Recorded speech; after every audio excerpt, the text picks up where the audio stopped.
இன்னைக்கு நம்ம திரைவிமர்சன நிகழ்ச்சியில இயக்குனர் ரஞ்சித் ஐயாதன் இயக்கத்தில் வெளியே வந்திருக்கிற கிஷ்கிந்தா காண்டம் படத்தை பத்தி பார்க்க போறோம். இந்த படத்துடைய கதையை பத்தி பார்த்தோம்னா, படத்துடைய ஹீரோ ஆசிஃப் அலி வந்து ஒரு ஃபாரஸ்ட் ஆஃபீஸரா இருக்காரு. அவருடைய அப்பா விஜயராகவன் வந்து ரிட்டையர்டு மிலிட்ரி ஆஃபீஸரா இருக்காரு. இப்போ ஆசிஃப் அலிவுக்கு கல்யாணம், ரிஜிஸ்டர் ஆஃபீஸில் இருக்காரு. இவருக்கு 2வது கல்யாணம். முதல் மனைவி இறந்துட்டாங்க. அவருடைய குழந்தையும் தொலைஞ்சு போயிடுச்சு. குழந்தைய தேடுற வேலையிலையும் இருக்காரு. இந்த சமயத்தில் இவர் கல்யாணம் பண்ணுறாரு. இது ஒரு எலெக்ஷன் காலகட்டம்ன்றதுனால இவங்க அப்பா விஜயராகவன் ஒரு லைசன்ஸ் கன்று வச்சிருப்பாரு. சட்டம் என்னன்னா, எலெக்ஷன் டைமில் வந்து லைசன்ஸ் கன்று வச்சிருக்கிறவங்க எல்லாருமே அதை மறுபடியும் போலீஸில் ஒப்படைக்கணும். தேர்தலுக்கு பின்னால் அதை திருப்பி வாங்கிக்கலாம். இப்படி இருக்கும்போது போலீஸில் விஜயராகவன்ட்டு அவருடைய கன்னை திருப்பி கேட்குறாங்க. அவர் என் கன் தொலைஞ்சு போச்சு அப்படின்னு சொல்கிறாரு.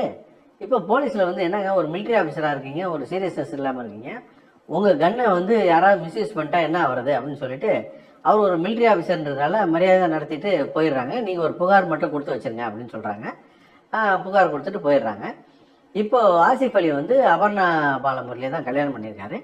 அவங்க வீட்டுக்கு வந்தவங்க வீட்டில் வந்து அவங்க ஆசிஃப் அலியோடைய அப்பா, அதான் விஜயராகவனுடைய நடவடிக்கைகளை கவனிக்கிறாங்க. அதில் நிறைய வித்தியாசமான விஷயங்கள்லாம் இருக்குது. அதை பார்த்துட்டு அவங்க நிறைய ஃபாலோ பண்ண ஆரம்பிக்கிறாங்க. அப்போ தான் ஒரு விஷயம் தெரிய வருது. அவருக்கு வந்து ஒரு ஷார்ட் டைம் மெமரி லாஸ் மாதிரி அவருடைய பழைய விஷயங்கள் திடீர்னு மறந்துடும். அந்த நிமிஷம் நடந்த விஷயத்தை அப்போவே மறந்துடுவார். இந்த மாதிரியான விஷயங்கள்லாம் நடக்கும். அவரை ஒத்து பார்க்க ஆரம்பிப்பாங்க. அங்கே சில மர்மங்கள் ஆரம்பிக்குது. அது என்ன அப்படிங்கிற இந்த படத்துடைய கதை. நம்ம மலையாள படங்களை தொடர்ந்து பார்க்கும்போது படம் நல்லா இருக்கு நல்லா இல்லைன்றதை தாண்டி ஒரு விஷயத்தை அவங்க யோசிக்க வச்சிருவாங்க. எப்படி இவங்க மட்டும் இப்படியான வித்தியாசமான கதைகளை சிந்திக்க முடியுது அப்படின்னு சொல்லிட்டு இந்த படம் ஆரம்பிச்சு 5வது நிமிஷத்துல என்னடா இப்படி ஒரு கதையை சிந்திச்சிருக்காங்க அப்படின்னு நம்மளை யோசிக்க வச்சுது. அதுக்கேற்ற திரைக்கதையை பண்ணி இந்த ஒரு லைட்டான ஒரு கதையை ஆரம்பிச்சு 2 மணி நேரம் கிரிப்பிங்காக கொண்டு போனதுக்காகவே இவங்களை பாராட்டணும். இந்த படம் கொஞ்சம் ஸ்லோவான படம் தான். ஆனால் எந்த இடத்துலையுமே போர் அடிக்காது, கிரிப்பாக தான் போவோம். இவ்வளோ ஸ்லோவாக இருக்குதே, இதை வந்து ஜனங்க ரசிப்பாங்களா அப்படின்னு உட்காந்து யோசிச்சுட்டு இருக்கும்போது படம் முடிகிறதுக்கு 10 நிமிஷத்துக்கு முன்னே ஒரு சீன் வரும். அந்த சீனில் தேட்டரில் ரொம்ப கம்மியான ஆட்கள் தான் இருந்தாங்க. அத்தனை பேருமே கை தட்டுறாங்க. அத்தனை பேரும் கை தட்டுறாங்கன்னா அவ்வளோ நேரம் படத்தை சீரியஸாக உட்காந்து பார்த்துட்டு இருந்திருக்காங்க. அவ்வளோ கனெக்ட் ஆகிருக்கு படம். அதனால தான் அத்தனை பேரும் கை தட்டினாங்க. ஃபர்ஸ்ட் ஹாஃபில் படம் ஒரு சுமாராக போனால் கூட செகண்ட் ஹாஃபில் நெல்நில் ரவி கேரக்டர் வரும்.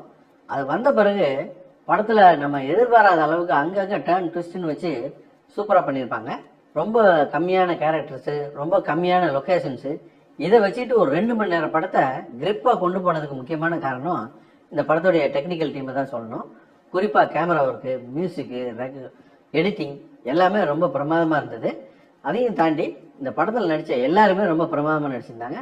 குறிப்பாக ஆசிஃப் அலி, அபர்ணா பாலமுரளி, நம்ம விஜயராகவன், ரொம்ப விஜயராகவன்லாம் அசத்திருந்தார்.